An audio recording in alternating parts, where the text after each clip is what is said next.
अहमद, आपके अंदर क्या टैलेंट है? मेरे अंदर टैलेंट तो नहीं है, बस मेरी एक ही ख्वाहिश थी कि मैं हाफिज कुरान बनूं। अच्छा, वो ख्वाहिश पूरी हो गई है, अब अगली ख्वाहिश क्या है आगे आपकी? वही बनना है, कोई यूट्यूबर बन जाऊं ताकि पैसा आए, अच्छा मैं गाड़ी वगैरह हो, हर चीज हो, अपना घर हो। अच्छा। फिर इसका मतलब है आने वाले फ्यूचर में कोई हमें इंटरव्यू नहीं दोगे, बस नहीं याद दूंगा, रखोगे?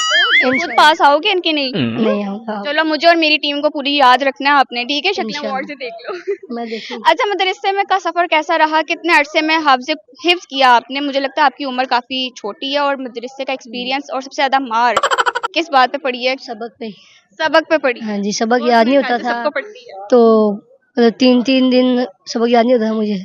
3-3 दिन कितने टाइम में? एक कितने टांग पे टाइम में खड़ा हिफ्ज किया करना। आपने? अभी कर रहा हूँ। अच्छा, अभी कर रहे हो, कंप्लीट नहीं हुआ? कंप्लीट चलो, नहीं हुआ, अभी इंशाल्लाह इन कर रहा हूँ। फ्यूचर हो जाएगा। हाँ जी। साथ साथ फूड व्लॉगिंग को भी लेके चलो। अच्छा। और नहीं वो रात के टाइम करता हूँ सिर्फ। वो रात के टाइम। अच्छा, अब यहाँ पे भी आप व्लॉग बनाने आए हो? नहीं या वैसे आया था।